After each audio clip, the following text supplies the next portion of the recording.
आत्मनिर्भर बहू दिल छू लेने वाली कहानी। अपनी पड़ोसन दीक्षा को सामने देखकर शीतल मुस्कुराई। वो भी मुस्कुराई पर बिना कुछ कहे आगे चली गई। दीक्षा अपनी सास के साथ में थी और उसकी सास को उसका किसी से बात करना पसंद नहीं था। हम उम्र होने के कारण शीतल उससे बात करना चाहती थी। अभी कुछ ही दिनों पहले तो वो इसी सोसाइटी में आई थी। एक ही फ्लोर पर होने के कारण उसका दीक्षा से आमना सामना हो जाया करता था, पर कभी बातचीत नहीं हो पाती थी। दीक्षा के परिवार में सास ससुर, पति और एक बेटा था और अभी वो गर्भवती थी।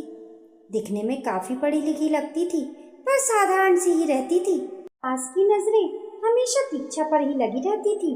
कहीं वो बाहर कूड़ा रखने और प्रेस के कपड़े देने के बहाने आमने सामने वाले किसी से बात तो ना कर ले। वो सिर्फ घर का काम करे, सास ससुर की इज्जत करे और बच्चे को संभाले। उन सबकी यही अपेक्षा थी। उसके पति रोहित की अच्छी खासी सरकारी नौकरी थी, घर में किसी चीज की कमी नहीं थी। लेकिन दीक्षा का चेहरा हमेशा उतरा ही रहता था। उसकी फीकी हंसी शीतल को बेचैन कर देती थी। शीतल भी अपने पति के साथ रहती थी पर उसका चेहरा हमेशा मुस्कुराता रहता था, इसलिए वो दीक्षा का उदास चेहरा देख नहीं पाती थी। अगले दिन शीतल के बेटे दक्ष का जन्मदिन था। उसने उसके घर की घंटी बजाई तो सास ने दरवाजा खोला। आंटी जी नमस्ते। वो खुश होकर बोली, कल मेरे बेटे का जन्मदिन है तो आप दीक्षा और अपने पोते राहुल को भेज दीजिएगा। दोनों बच्चों में दोस्ती भी हो जाएगी और दीक्षा के साथ मैं भी कुछ पल बिता लूंगी। इसमें दीक्षा तो नहीं आएगी, वो पेट से है, तो मैं राहुल को लेकर आ जाऊंगी। तुम जाओ, कल मिलते हैं। ये सुनते ही शीतल चौंक गई। उन्होंने उसे अंदर आने तक को भी नहीं कहा। आखिर ये कैसी सास है? बहू गर्भवती है तो क्या हुआ, सामने पड़ोसी के भी नहीं जा सकती है। रोज दीक्षा नीचे घूमने जाती थी पर हमेशा उसके साथ में उसकी सास होती थी। अब तक की बातों से शीतल ने ये पता लगाया है कि उसकी सास उसे अकेला नहीं छोड़ती थी। इतनी अच्छी सोसाइटी में रहने के बावजूद वो कभी भी किसी फंक्शन में नजर नहीं आती थी। राहुल भी बैडमिंटन खेलने जाता था तो उसके दादाजी उसे लेने छोड़ने जाया करते थे। अगले दिन दक्ष का जन्मदिन था। शीतल ने सारी तैयारी कर ली थी। वो आते जाते वक्त अपने दरवाजे से दीक्षा के घर के दरवाजे में ही देख रही थी। वो बैठकर सब्जियां साफ कर रही थी और उसकी सास टीवी देख रही थी। थोड़ी देर बाद वो तैयार होकर राहुल के साथ आ गई। पूरी जन्मदिन की पार्टी खत्म होने तक वो राहुल के साथ ही रही और आनंद लेती रही।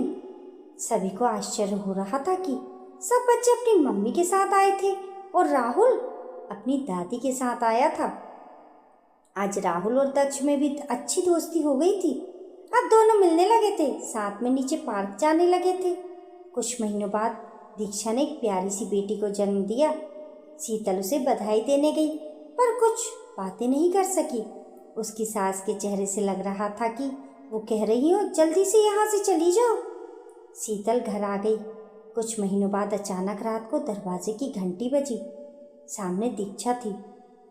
भाभी, मेरी बच्ची कब से रो रही है। मैंने हर तरह के उपाय कर लिए पर वो चुप ही नहीं हो रही है। आप कुछ कर सकती हैं? मम्मी जी पापा जी तो बड़े भैया के घर पर गए हैं। भाभी की डिलीवरी होने वाली है और ये एक मीटिंग में बिजी हैं तो घर पर देर से आएंगे। शीतल तुरंत दौड़कर दीक्षा के साथ में गई। उसकी बेटी लगातार रोई जा रही थी। ऐसा लग रहा था कि उसे सांस लेने में दिक्कत हो रही है। उसने कार उठाई और दीक्षा उसकी बेटी को लेकर अस्पताल गई। वहाँ डॉक्टर से चेकअप करवाया। डॉक्टर ने बताया कि कफ ज़्यादा जमा हो गया है, बच्ची की पूरी छाती जाम हो गई है। उन्होंने दवाई दी तो उसे आराम मिला। बच्ची थककर सो गई थी तो दीक्षा ने शीतल को धन्यवाद दिया। घर आने के बाद शीतल अपने घर ले गई और उसे चाय पिलाई। चाय पीकर दीक्षा जल्दबाजी में जाने लगी। भाभी, इनके आने का समय हो गया है। रोहित को पता लग गया कि मैं आपके यहाँ आई हूँ तो मम्मी जी से शिकायत कर देंगे, फिर मेरा और भी जीना मुश्किल हो जाएगा। वो तुरंत ही चली गई तो शीतल भी अपने काम में व्यस्त हो गई। अगले दिन दक्ष और राहुल स्कूल जा रहे थे। रोहित ऑफिस चला गया था और दीक्षा ने सारा काम किया और फिर वो शीतल के घर चली गई। भाभी, आपका बहुत धन्यवाद। आपने कल मेरी बहुत मदद की थी। दीक्षा, तुम दिखने में तो पढ़ी लिखी लगती हो, फिर इतना दबकर और डरी डरी सी क्यों रहती हो? इस तरह तो जिंदगी नहीं गुजारी जा सकती है। तुम्हारे ससुराल वाले तुम्हें घर में कैद करके रखते हैं, कहीं आने जाने नहीं देते, किसी से बात करने नहीं देते। क्या तुम्हारा दम नहीं घुटता है? शीतल ने प्यार से पूछा। दीक्षा ने रुआंधी होकर कहा, बहुत परेशान हूँ भाभी, बहुत दम घुटता है, जीना ही मुश्किल लगने लगा है, पर फिर भी जीना है। मेरी जिंदगी ने मेरे साथ में मजाक किया है। मैं बहुत ही हंसमुख और आत्मनिर्भर लड़की थी। हमारे घर में लड़कियों को ज़्यादा पढ़ाने का रिवाज नहीं था, पर मैंने जिद की और कंप्यूटर इंजीनियरिंग कर ली और बहुत जल्द मेरी नौकरी भी लग गई। अब परिवार वालों को मेरी शादी की चिंता सताने लगी। मेरी दादी को मेरा पढ़ना और नौकरी करना कभी रास नहीं आया। उनके अनुसार लड़की की शादी सही समय पर कर देनी चाहिए। उन्होंने पापा से जिद की और अपनी कसम दे दी कि मेरी शादी वो जल्दी से जल्दी कर दें। मुझे नौकरी करते हुए मुझे 2 साल भी नहीं हुए थे कि मेरी शादी तय कर दी। रोहित के परिवार वाले मुझे आकर देख गए और रिश्ता पक्का कर गए। अचानक हुए रिश्ते से मैं खुश नहीं थी। मैं रोहित से बात करना चाहती थी कि वो मुझे शादी के बाद नौकरी करने देंगे या नहीं। जब मैंने उनसे बात की तो वो बोले, हाँ कर लेना, मेरी तरफ से हाँ है। ये सुनकर ही मैं खुश हो गई और अपनी शादी की तैयारियों में व्यस्त हो गई।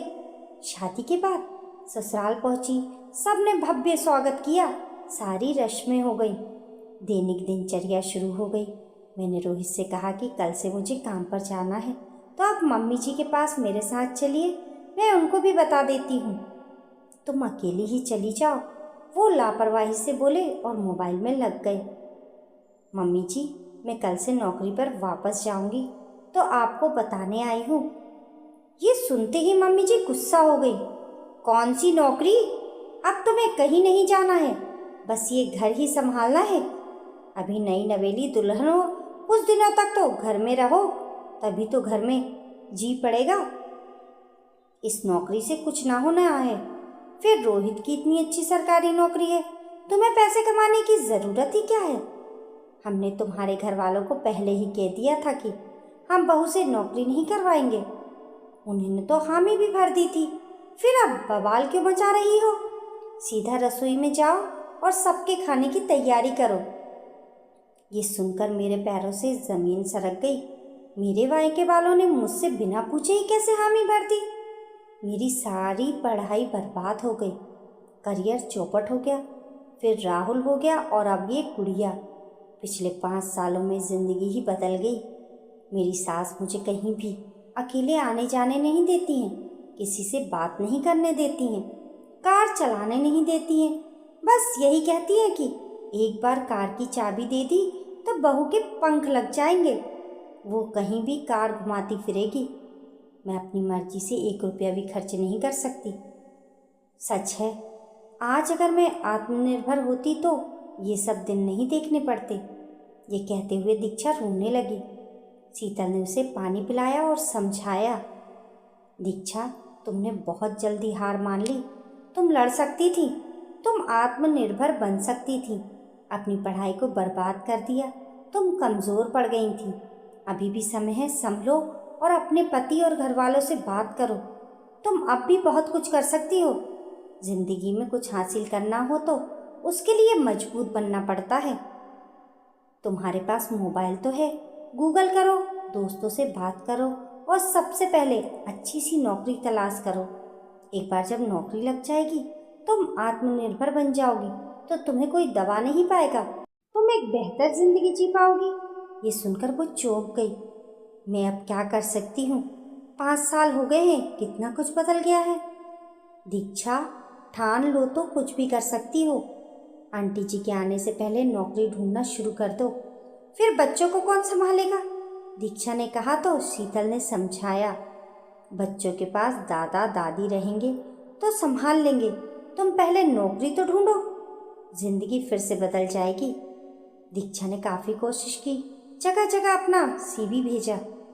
आखिरकार उसे एक नई कंपनी में अच्छे पैकेज में नौकरी भी मिल गई और उसने अपने आप को भी अपडेट कर लिया। बड़ी बहू की डिलीवरी के बाद सास ससुर वापस आ गए। एक सुबह सब बैठकर चाय पी रहे थे तो दीक्षा ने हिम्मत करके बोल ही दिया, वो अगले हफ्ते से काम पर जाएगी और अब वो किसी भी कीमत पर अपना निर्णय नहीं बदलेगी। ये सुनते ही सबकी त्योरियां चढ़ गईं। सास ने फटकार लगाई, तेरा दिमाग खराब हो गया है? ये घर कौन संभालेगा? खाना कौन बनाएगा? मम्मी जी, हम लोगों की बस यही जिंदगी है कि हम खाना बनाएं और घर संभालें। हमारा अपना कोई अस्तित्व भी है या नहीं? मुझे घुटन होती है, मैं खुश नहीं रहती हूँ। मुझे आत्मनिर्भर बनना है, अपने लिए भी तो जीना है। मैं घर और बच्चों की जिम्मेदारी से मना नहीं कर रही हूँ, वो तो मैं अब भी निभाऊंगी, पर एक जिम्मेदारी मेरे अपने प्रति भी है। मुझे अपने आप को खुश रखना है, अपने लिए भी जीना है। तभी रोहित बोलता है, दीक्षा, तुमने मुझे बताया भी नहीं और नौकरी के लिए आवेदन भी कर दिया। पति पत्नी में तो कोई बात छुपी नहीं रहती है, तुमने तो मुझे धोखा दिया है। हाँ रोहित, जब धोखा मिलता है तो बहुत ही बुरा लगता है। तुमने भी तो झूठी हामी भरी थी कि तुम मुझसे नौकरी करने दोगे, पर तुमने भी तो मुझे धोखा दिया। एक बार भी नहीं बताया कि मम्मी पापा को नौकरी वाली बहू नहीं चाहिए। जरा सा बता देते तो आज मेरी जिंदगी और ही कुछ होती। मैंने भी तो धोखा खाया है। ये सुनकर रोहित की नजरें झुक गईं। एक बात समझ में नहीं आई, आखिर तुम्हें इतनी हिम्मत किसने दी? जरूर किसी ने गलत शिक्षा दी होगी और वो तुम्हारा घर बिगाड़ रही है। घर टूट जाएगा, सब कुछ अस्त व्यस्त हो जाएगा। अब तुम नौकरी करने की जिद ना करो। मैंने भी घर ही संभाला, बच्चों को संभाला, बड़ा किया। हर महिला का बस यही धर्म होता है।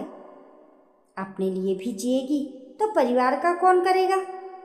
हमारे घर में बहू नौकरी नहीं करती है। सास ने फिर चिल्लाकर कहा, मम्मी जी, मैंने सोच लिया है।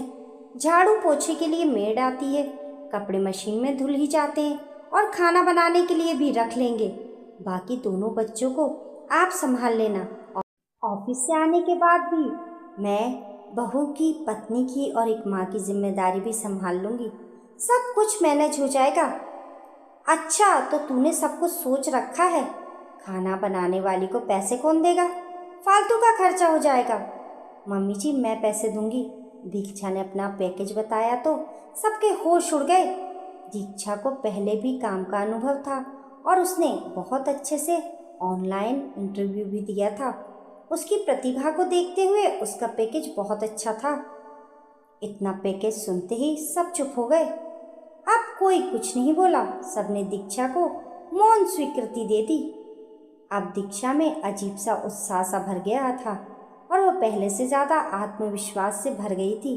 उसने कुछ दिनों में छोटी गुड़िया का ऑफिस के हिसाब से सोने, जागने और खाने पीने का टाइम टेबल सेट कर दिया और खाना बनाने वाली को किस तरह का खाना बनाना है सब बता दिया। उसके ऑफिस का पहला दिन था। वो घर से ईश्वर का आशीर्वाद लेकर निकली और सीधे शीतल के पास चली गई। उसके पैर छूकर उसे बहुत धन्यवाद दिया। भाभी, आपकी वजह से मुझे नई जिंदगी मिली है। आपकी वजह से मेरे चेहरे पर मुस्कान आई है। मैं आत्मविश्वास से भर गई हूँ, आत्मनिर्भर बन गई हूँ। आपने तो मुझे नया जीवन दिया है, वरना मैं तो अंधेरे में खो सी गई थी। मेरी जैसी न जाने कितनी लड़कियां होंगी जिन्होंने बहू बनते ही अपने आप को खो दिया, अपना करियर बर्बाद कर लिया। बस उन्हें आप जैसी हिम्मत देने वाली कोई चाहिए। शीतल ने उसे शुभकामनाएं दी। दीक्षा नौकरी करने लगी। कुछ महीनों बाद ही उसने अपनी खुद की कार ले ली। अब वो खुद ड्राइव करके ऑफिस जाने लगी। दोस्तों, सच ही है, आत्मनिर्भर हो तो आत्मविश्वास आ ही जाता है। आज के ज़माने में खुद के पैरों पर खड़ा होना बहुत ज़रूरी है। महिलाएं आत्मनिर्भर होंगी तो वो अपनी ज़िंदगी अच्छे से जी पाएंगी। दोस्तों, आपकी इस कहानी के बारे में क्या राय है? हमें कमेंट करके ज़रूर बताएं। कहानी पसंद आने पर लाइक और शेयर करें। ऐसी ही अच्छी अच्छी कहानियों के लिए चैनल को सब्सक्राइब करना ना भूलें। मिलते हैं फिर एक नई कहानी के साथ। तब तक के लिए नमस्कार।